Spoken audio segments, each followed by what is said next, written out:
L'histoire du semeur. De nouveau, Jésus se met à enseigner au bord du lac. Une foule très nombreuse se rassemble autour de lui. C'est pourquoi il monte dans une barque qui est sur le lac et il s'assoit. La foule reste à terre au bord de l'eau. Jésus leur enseigne beaucoup de choses en utilisant des comparaisons. Dans son enseignement, il leur dit « Écoutez, le semeur va au champ pour semer. Pendant qu'il sème, une partie des graines tombe au bord du chemin. Les oiseaux viennent et ils mangent tout. Une autre partie des graines tombe dans les pierres, là où il n'y a pas beaucoup de terre.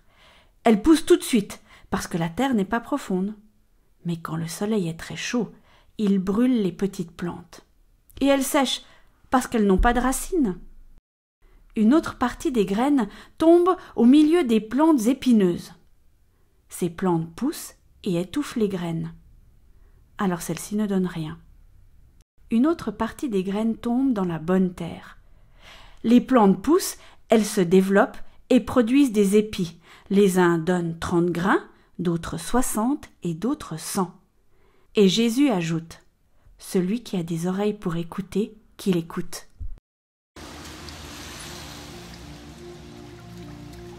Pourquoi Jésus utilise des comparaisons? Quand Jésus est loin de la foule, les 12 apôtres et ceux qui sont avec Jésus lui demandent « Pourquoi est-ce que tu utilises des comparaisons ?» Jésus leur répond « Dieu vous donne à vous la vérité cachée du royaume de Dieu. Mais les autres gens entendent seulement les comparaisons. Ainsi, ils regardent, mais ils ne voient pas. Ils entendent, mais ils ne comprennent pas. S'ils comprenaient, ils se tourneraient vers Dieu, et Dieu leur pardonnerait. »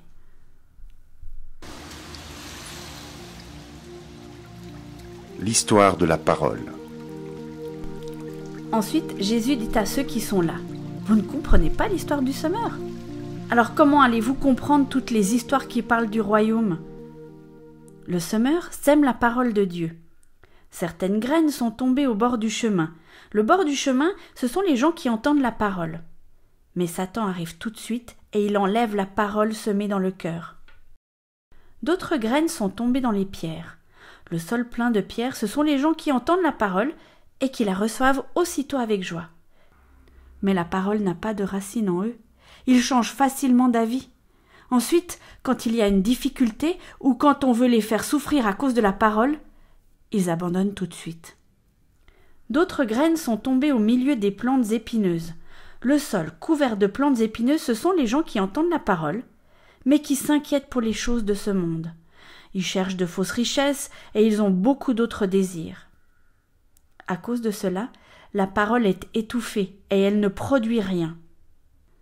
D'autres graines sont tombées dans la bonne terre. La bonne terre, ce sont les gens qui entendent la parole et qui la reçoivent.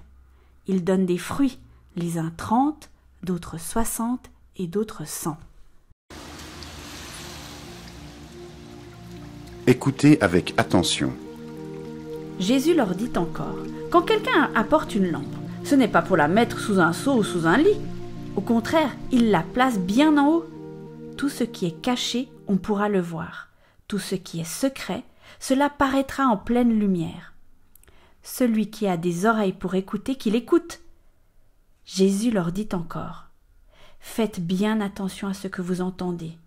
Dieu vous donnera comme vous donnez aux autres, et même il fera plus que vous. En effet, celui qui a quelque chose, on lui donnera encore plus, mais celui qui n'a rien, on lui enlèvera même le peu de choses qu'il a. » Les graines qui poussent toutes seules. Jésus dit encore, « Le royaume de Dieu ressemble à ceci. Un homme sème des graines dans son champ. Ensuite, il continue à dormir pendant la nuit et à se lever chaque jour. Et pendant ce temps, les graines poussent et grandissent. Mais cet homme ne sait pas comment.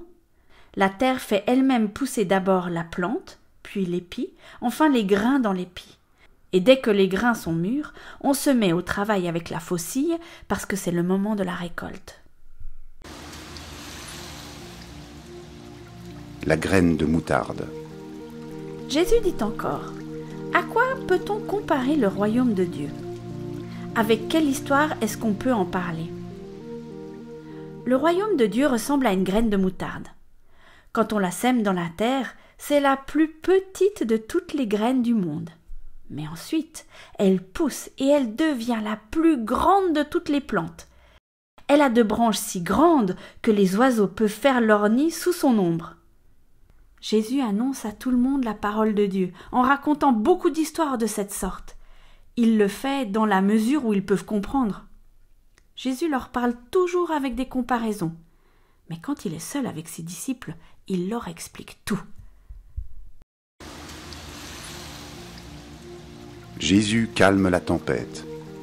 Le soir de ce jour-là, Jésus dit à ses disciples « Allons de l'autre côté du lac ». Il quitte la foule et les disciples font partir la barque où Jésus se trouve. Il y a d'autres barques à côté d'eux. Un vent très violent se met à souffler, les vagues se jettent sur la barque et beaucoup d'eau entre déjà dans la barque. Jésus est à l'arrière, il dort, la tête sur un coussin. Ses disciples le réveillent et lui disent « Maître, nous allons mourir, cela ne te fait rien !» Jésus se réveille, il menace le vent et dit au lac « Silence, calme-toi !»